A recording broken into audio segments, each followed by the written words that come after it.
বড় শখ করে পাথর জোয়ারে সত্য গিয়াছে গরি, যুগের চাতলে চলে গেছে সব, শুধু সত্য রয়েছে পরি। তিনতলা বলো পাঁচতলা বলো, তিনতলা বলো গাছতলা বলো, কিছুই তোমার নয়। তবে কেন তুমি আরো কিছু নিব, এ জীবন করিয়া ক্ষয়। ওই দেখো ধুলি নীতি নীতি খাই তোমার পায়ের লাথি, হেথায় ঘুমিয়ে আছে তোমার খেলার সাথী। ওই দেখো ধুলি নীতি নীতি খাই তোমার পায়ের লাথি, হেথায় ঘুমিয়ে আছে তোমার খেলার সাথী। আগ্রার বুকে তাজমহলটি, আগ্রার বুকে তাজমহলটি এখনো রয়েছে গড়া। যিনারা গড়িলেন কেউ নাই তারা, সকলে দুনিয়া ছাড়া। যিনারা গড়িলেন কেউ নাই তারা, সকলে দুনিয়া ছাড়া। আল্লাহ রাব্বুল আলামিন গোটা বিশ্বের মানুষের কল্যাণার্থে একটি কালামুল্লাহ শরীফ দান করেছেন, যেটাকে আমরা কোরআন বলি। এই কোরআন মাজিদের ভিতরে রব্বুল আলামিন কয়েক শ্রেণীর মানুষের কথা উল্লেখ করেছেন। কোরআনে বিশেষ করে রব্বুল আলামিন কিছু মানুষের কথা উল্লেখ করেছেন, তার মধ্যে একটি মানুষ হলো মুমিন বা মুত্তাকিন। মুমিন বা মুত্তাকিন, মুমিনদের গুণ বা বৈশিষ্ট্য সম্পর্কে রব্বুল আলামিন তিনি নিজেই বর্ণনা করেছেন। একজন মানুষ মুমিন হতে গেলে তার ভিতরে কয়টি গুণ থাকা প্রয়োজন, একজন মানুষ ইমানদার হতে গেলে তার ভিতরে কয়টা গুণ থাকা প্রয়োজন, এইটা রব্বুল আলামিন তিনি নিজেই বর্ণনা করেছেন। কোরআন, এখানে যারা আমরা বসে আছি সকলেই তো কোরআনকে মানি, কথা বলেন মানি তো নাকি ইনশাল্লাহ? কোরআন মাজিদ হলো আল্লাহর কালাম, যেখানে ভুল তো দূরের কথা সন্দেহ পর্যন্ত না। একবার মন খুলে বলুন সুবহানাল্লাহ। তো সেই ক্ষেত্রে সে মহান গ্রন্থ আল কোরআন থেকে আপনাদের সম্মুখে পড়েছি একটি আয়াত। আলোচনার মূল বিষয় হলো যে আজকে আমি আলোচনা রাখবো ঈমান সম্পর্কে। বলেন তো, একজন মানুষের সবচেয়ে মূল্যবান সম্পদ বা সবচেয়ে বড় সম্পদ হলো ঈমান। যার ভিতরে ঈমান নাই তার ভিতরে আল্লাহ পাক রব্বুল ইজ্জাতের কোনো রহমত বর্ষণ ওই ব্যক্তি পাবে না। বলুন তো, আমরা যারা দুনিয়াতে বেঁচে আছি আমাদের ভিতরে ঈমান আছে না নাই? আছে তো? ঈমান আছে, তবে কার একটু বেশি কার একটু কম। যেহেতু ঈমান আছে বলেই আমরা কোরআনের কথা শুনি অথবা শোনার জায়গাতে এসে বসি। ঈমান যদি আমার আপনার ভিতরে না থাকে, ঈমান যদি আমার আপনার ভিতরে না থাকে, তাহলে আমরা কিন্তু ঈমানদার হতে পারবো না। তো সেই ক্ষেত্রে আপনাদেরকে ঈমানের কথা বলে আলোচনা শেষ করব ইনশাআল্লাহ তাআলা। আপনার আলোচনা শুনবেন তো নাকি ভাই? একটু হাতটা তুলে বলুন ইনশাআল্লাহ। একবার আকাশে বাতাসে মুখ উচ্চারিত আওয়াজ করে একবার তাকবীর দেব, সেই তাকবীরের ধ্বনি আপনারা বলবেন যে আল্লাহর দেয়া কণ্ঠে আল্লাহর আওয়াজ দেবে। একবার জোরে বলি লিল্লাহি তাকবীর, লিল্লাহি তাকবীর। মুসলমান, আজকে সবচেয়ে বড় সম্পদ ঈমান। বান্দা যখন ঈমান থেকে দূরে সরে যায় তখন বান্দার উপরে আল্লাহর প্রতি লাআনাত বর্ষণ হয়। ওর জন্য আমরা সেই ঈমান নিয়েই বাঁচতে চাই, ঈমান নিয়ে মরতে যাই। একবার বলে ইনশাআল্লাহ। আমরা ঈমান নিয়েই মরবো, ঈমান নিয়েই বাঁচবো, ঠিক আছে না ইনশাআল্লাহ? কারণ ঈমানের চাইতে মহামূল্যবান সম্পদ কিছু নাই। আল্লাহর নবী মুহাম্মদ সাল্লাল্লাহু আলাইহি ওয়াসাল্লাম বলেন, যদি কোনো ব্যক্তির যাররা পরিমাণ ঈমান থাকে, মুসলিম শরীফের হাদিস, আল্লাহ রাসূল বলেন কারোর যদি যাররা পরিমাণ ঈমান থাকে ওই বান্দা আল্লাহর জাহান্নামে যাবে না। একবার জোরে বলুন সুবহানাল্লাহ। ইমানের কত মহামূল্যবান সম্পদ ইমান।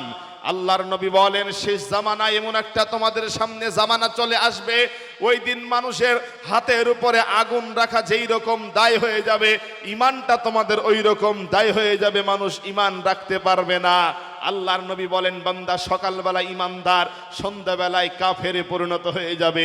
সকালবেলায় লোকটা পরহেজগার ছিল, সন্ধ্যা হতে হতে লোকটা বেঈমান হয়ে যাবে। সন্ধ্যাবেলায় লোকটা ছিল পরহেজগার, সকাল হতে হতে লোকটা বেঈমান হয়ে যাবে। এটার নাম হলো ঈমান। বলেন কত বড় ভয়ঙ্কর তথ্য আল্লাহ তাআলা দিলেন, যে ঈমান আমাদেরকে আনতে হবে, ঈমান আমাদের প্রতি বিশ্বাস রাখতে হবে। বলেন আমার আপনার সেই ঈমান আমরা কি করে বুঝবো, বা ঈমান কাকে বলে? তার জন্যই ছোট্ট ছোট্ট কথাই শেষ করে দিব, যেহেতু আমার সময় বেশি দেয়নি, টাইমও বেশি নাই, 7:15-তে আমার সময় শেষ। তো সেই ক্ষেত্রে 6টা জিনিসের প্রতি বিশ্বাস রাখার নাম ঈমান। জোরে বলুন, কয়টা জিনিসের উপরে? একটু জোরে বলবেন না। 6টা জিনিসের উপরে বিশ্বাস রাখার নাম ঈমান। 1, আমানতু বিল্লাহি ওয়া মালাইকাতিহি ওয়া কুতুবিহি ওয়া রাসূলিহি ওয়াল ইয়াউমিল আখিরি। প্রথম নম্বরে আল্লাহর নবী সাল্লাল্লাহু আলাইহি ওয়াসাল্লাম বলেন, ঈমান আনতে হবে 1 নম্বরে আল্লাহর প্রতি। বলেন তো কার প্রতি? আল্লাহর প্রতি। আমানতু বিল্লাহি, আল্লাহর উপরে ঈমান। আমানতু বিল্লাহি, আল্লাহর উপরে বিশ্বাস রাখতে হবে। বলুন তো আমরা আল্লাহকে এক বলি, মানে কি মানে নাই? এক বলি কি না? আল্লাহ কয়জন? আল্লাহ হলেন এক, ওয়াহদাহু লা শারীকা লাহ। আল্লাহ হলেন এক, অদ্বিতীয়। আল্লাহর উপরে ঈমান আনতে হবে। বান্দা আল্লাহর উপরে বিশ্বাস করবে। ঈমান আনলে বান্দা শিরিক করবে না। ঈমান আনলে বান্দা কখনো কোনো মাজারে দরগায় সিজদা দিবে না। কারণ যেই বান্দার কপালটা আল্লাহর জন্য সিজদা হয়, এই কপালটা কোনো মাখলুকের জন্য আর হয় নাই। তার জন্যই আল্লাহর নবী বলেন, আমানতু বিল্লাহ, তোমরা আল্লাহর উপরে ঈমান আনবে। আল্লাহর উপরে ঈমান আনার পর নবীজি তারপরে সাহাবাদেরকে বলেন, আমানতু বিল্লাহি ওয়াল মালাইকাতিহি, এবং ফেরেশতাদের প্রতি ঈমান আনতে হবে। তোমার 2 ঘাড়ে 2টো ফেরেশতা আছে, এই ফেরেশতাদের প্রতি ঈমান আনতে হবে। প্রতিটা মানুষের 2 কাঁধে 2টো ফেরেশতা আছে, কিরামান কাতিবিন।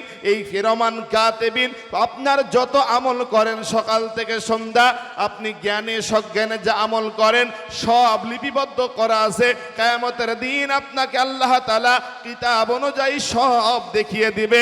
এটার নাম হলো ফেরেশতা। আল্লাহর নবী তারপরে বলেন, ওয়া কুতুবিহি, কিতাবের প্রতি ঈমান আনতে হবে। বলেন তো কুতুবিহি, কিতাবের পরে ঈমান আনতে হবে। কোরআনটা কার বাণী বলেন তো একবার? আল্লাহর বাণী, এতে কোনো সন্দেহ আছে?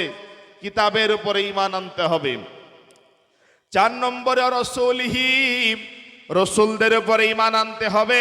আল্লাহর নবী যা বলেছে, আল্লাহর নবী যা করতে বলেছে, এইটার উপরে ঈমান আনতে হবে, বিশ্বাস আনতে হবে মুসলমান। আল্লাহর নবী তারপরে বলেন, ওয়াল ইয়াউমিল আখির, এবং শেষ দিন কিয়ামতের দিনের প্রতি ঈমান আনতে হবে। বলুন তো আমাদের এই দুনিয়ার জীবনটাকে শেষ, না পরকালে জীবন আছে?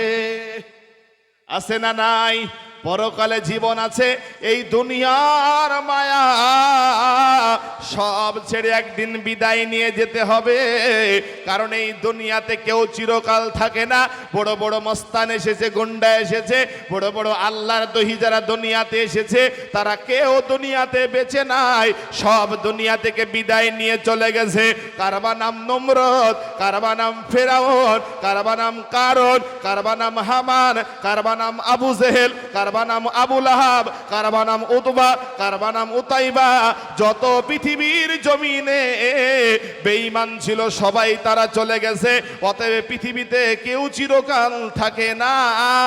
তবে মুমিন মনে রাখতে হবে এই দুনিয়া আমাদের শেষ ঠিকানা নয়। আমাদের মরার পর এমন একটা জিন্দেগি আছে যেই জিন্দেগির শুরু আছে কিন্তু শেষ নাই। বান্দার জীবনের শুরু আছে কিন্তু এইটা জীবনেও শেষ হবে না। ওই দিনের প্রতি ঈমান আনতে হবে।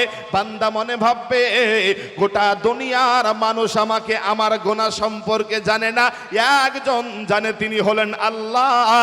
এই আল্লাহ আমাদের গোটা জীবনের ভালো মন্দের হিসাব নিবে। ওইটার নাম হলো কিয়ামত। ওই দিন চুলচিরা হিসাব হবে। ওই দিন কেউ কাউকে ফাঁকি দিয়ে যেতে পারবে না। আল্লাহ রাব্বুল আলামিন বলেন ওই কিয়ামতের বিশ্বাস, কিয়ামত দিবসের প্রতি ঈমান তোমাদের আনতে হবে। বান্দাকে অপরাধী বানানোর জন্য আমার রব, আমার আল্লাহ কিয়ামতের দিনকে আল্লাহ তাআলা দাঁড় করে দেবেন। ওই দিন আল্লাহ তাআলা একটি হুঙ্কার দিয়ে বলবে লিমালিল মুলকুল ইয়াউম লিল্লাহি ওয়াহিদুল কাহ্হার। আমি আল্লাহ আজকে তোমাদের উপরে বড় রাগান্বিত হয়েছি। কই দুনিয়ার রাজা বাদশার দল, কই দুনিয়ার ক্ষমতাধারী দল যারা অন্যায় করে লোকের উপরে জুলুম করেছিলে, অন্যায় করে লোকের জমির আল ঠেলেছিলে, অন্যায় করে মানুষকে মেরে আজকে তুমি সম্পদ লুণ্ঠন করেছিলে, কই আজকে ক্ষমতাওয়ালারা? আজকে আমি রব, আমি আল্লাহ আজকে ন্যায় বিচার আজকে আমি আল্লাহ শুরু করেছি। ওটার নাম হলো কিয়ামত। ওই দিন কেউ কারোর হবে না। কোরআন বলল ইয়াউমা ইয়াফিরুল মারউ মিন আখি ওয়া উম্মিহি ওয়া আবি ওয়া সাহিবাতিহি ওয়া বানি। ওই দিন মা তার সন্তানকেও চিনবে না, সন্তান তার মাকেও চিনবে না। এটার নাম হলো কিয়ামতের ময়দান। ওর জন্য 5 নম্বরে ওয়াল ইয়াউমিল আখিরি, শেষ দিনের উপর ঈমান আনতে হবে। কয়টা গেল বাবা? 5টা গেল, তাই তো? বিস্তারিত বলার তো সময় নাই, ওর জন্য ছোট ছোট করেই বলি। 6 নম্বরে ভালো মন্দ তাকদীরের উপর ঈমান আনতে হবে। বলেন তো ভালো মন্দ এটা আমাদের কপালে আছে। আমরা বলিনি সবাই যে আমাদের কপালে আছে? ভালো মন্দ তাকদীরের উপরে ঈমান আনতে হবে আমাদেরকে। বলেন ভালো মন্দ কার কাছ থেকে হয়? একটু জোরে বলুন, কার কাছ থেকে হয়? অতএব আজ আমার যেটা হয়েছে আমি জানি না, কিন্তু আমার কল্যাণের জন্য এটা হয়েছে। হয়েছে না? আমার আপনার বুঝে আসে না, কিন্তু অবশ্যই হয়। বলেন আল্লাহ যা করে ভালোর জন্যই করে। ছোট্ট একটা উদাহরণ আপনাকে দিব। এক বাদশার দরবারে একটা গোলাম থাকতো বা একজন উজির থাকতো। সেই উজির কিন্তু খুব আল্লাহওয়ালা মানুষ ছিলেন। যেটাই যখন হতো তখনই আল্লাহর শুকর আলহামদুলিল্লাহ পড়তেন। হঠাৎ করে একদিন বাদশার একটি আঙ্গুল কেটে গেল। তো বাদশার আঙ্গুলটা কেটেছে, তখন সভাসদ যত লোক ছিল সবাই তখন বলা বলি শুরু করলো, আপনার যদি আঙ্গুলটা না কেটে আমার কলিজা কাটতো তো কত ভালো হতো। সবাই বিভিন্ন কথা বলে। উজির তখন বলছে আলহামদুলিল্লাহ। উজির কি বলে? বলছে আলহামদুলিল্লাহ। বাদশাহ তখন রাগে রাগান্বিত হয়ে বলছে যে তুমি আমার আঙ্গুল কেটেছে, তুমি আলহামদুলিল্লাহ পড়লা, অতএব আজ থেকে তোমাকে আমি চাকরি থেকে বরখাস্ত করলাম, যাও। বাদ দিয়েছে। তারপরের দিন বাদশাহ মির্গি শিকারের উদ্দেশ্যে, হরিণ শিকারের উদ্দেশ্যে একটু জঙ্গলে গেল। জঙ্গলে যাওয়ার পর ওই এলাকায় আবার গভীর অরণ্যের রাস্তা ভুল করে একটি অন্যদিকে পৌঁছে গেছে। আর ওই এলাকায় কিছু মানুষ থাকে, যে মানুষগুলা হলো মানুষকে জবাই করে বলিদান করে পূজার উদ্দেশ্যে। ওই রাজাকে তারা, জঙ্গলি মানুষেরা রাজাকে ধরে এনেছে, ওদের পুরোহিত কাজ চলতেছে। ইতিমধ্যেই তখন ওই রাজা মনে মনে বলছে আজকে আমার শেষ, আজকে আমার শেষ, কারণ আজকে তো আমাকে বলি দিবে, কিচ্ছু করার নেই। সবকিছু যজ্ঞ কমপ্লিট হওয়ার পর এইবারে বলতে শুরু করলো কি করা যায়। এইবারে বলছে একটা কাজ করো, তোমরা কাজ করো, যে আজকে দিনটা হবে, আজকে তোমাদের এমন একটা সময় আসবে যখন এই রাজাকে বলি দেওয়া হবে। সব কমপ্লিট। এইবারে বলছে দেখতো বলির উদ্দেশ্যে সব ঠিক, বলছে এর কোনো খুঁত আছে কি দেখ। সঙ্গে সঙ্গে হাতটা টান মেরে দেখছে একটা আঙ্গুল কাটা। বলছে আমাদের যজ্ঞটাই দেখছে আজকে নষ্ট করলো, ফেলাকে লাথি মেরে ফেলে দেয়। জঙ্গলের ভিতরে ফেলে দিয়ে আসা হলো। তখন বাদশাকে ধরতে ধরতে হাঁপাতে হাঁপাতে যে রাজদরবারে যে বলছে আল্লাহ আমাকে বাঁচিয়েছে, সেই আবার সেই উজিরকে ডাকা হলো। এবার উজির বলছে যে আলহামদুলিল্লাহ। আবার কি বলছে? আলহামদুলিল্লাহ। তখন বলছে যে উজির আমার হাত কাটলো নাই তুমি আলহামদুলিল্লাহ বলে, তুমি আমি বাঁচতাম তো তুমি কেন আলহামদুলিল্লাহ বললে? বলছে শুনুন, আমাকে আপনি যেখানেই নিয়ে যান আপনি আমাকে নিয়ে যেতেন, আপনার আঙ্গুলটা কেটেছে আমি আল্লাহর শুকুর করেছি, আপনি আমাকে রাগ করে থুয়ে চলে গেলেন, ওই দিন যদি আমি রবের প্রশংসা না করতাম আপনি আমাকে নিয়ে যেতেন, আর আমার কোনো আঙ্গুল টাঙ্গুল কাটা নাই, খুঁত নাই, আপনাকে বাদ দিয়ে আমাকে বলে দিতে, ওর জন্য আমি আলহামদুলিল্লাহ পড়েছি। কথা বুঝে আসতো শোনাচ্ছেন? ওর জন্যই যেটা আমি বুঝি বা না বুঝি সবসময় প্রশংসা হবে কার? একটু জোরে বলুন কার? সব সময় প্রশংসা হবে আল্লাহর। ওর জন্য তাকদীরের প্রতি ঈমান আছে তো নাই নাকি ইনশাআল্লাহ?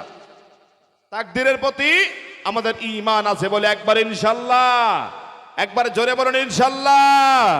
ওর জন্য ঈমান আনতে হবে আমাদের আল্লাহর উপরে। 6টা জিনিসের প্রতি ঈমান। যদি এই 6টা জিনিসের উপরে আপনার ঈমান থাকে তাহলে পৃথিবীর আপনাকে যদি বেঈমান বলে, আল্লাহ বলছেন ওই মানুষটা আল্লাহর জন্য, ওই মানুষটা আমার জন্য ঈমানদার। জোরে বলুন সুবহানাল্লাহ। অতএব আমরা সেই আল্লাহর কথা মতন ঈমানদার হতে পারি, একবার জোরে বলি ইনশাআল্লাহ, একবার মহাব্বতে বলুন ইনশাআল্লাহ। কারণ ঈমান আমলের বহু দাম আছে। আজকে যদি আপনি বেঈমান হয়ে কবরে যান, কাল কি আপনার উপরে আর কেউ আপনার জন্য কাজ করবে না। তার জন্য আমি আপনাদের কাছে বলবো যে প্রিয় মুসলমান ভাই আমার, আজকে আমার আপনার উপরে ঈমানের উপরে জুলুম চলবে। ঈমান আনতে হলে পরীক্ষা দিতে হবে মুসলমান। আল্লাহর নবী মুহাম্মদ সাল্লাল্লাহু আলাইহি ওয়াসাল্লাম বলেন, ওই মানুষটা সবচেয়ে মুমিন যেই মানুষটা মান সালিমাল মুসলিমুনা মিন লিসানিহি ওয়া ইয়াদিহি। আল্লাহ রাসূল বলেন ওই মানুষটা মুমিন যার হাত এবং যার কথা দ্বারা অন্য মানুষ সন্তুষ্ট থাকবে। জোরে বলুন সুবহানাল্লাহ। অতএব আমরা যেন সেই রাসূলুল্লাহর প্রতি, আল্লাহর প্রতি, আখিরাতের প্রতি, ফেরেশতার প্রতি, কিতাবের প্রতি, আমরা যেন তাকদীরের প্রতি ঈমান এনে এবং আমরা ঈমানের উপরে যেন অটল থাকতে পারি। একবার জোরে বলুন আমিন।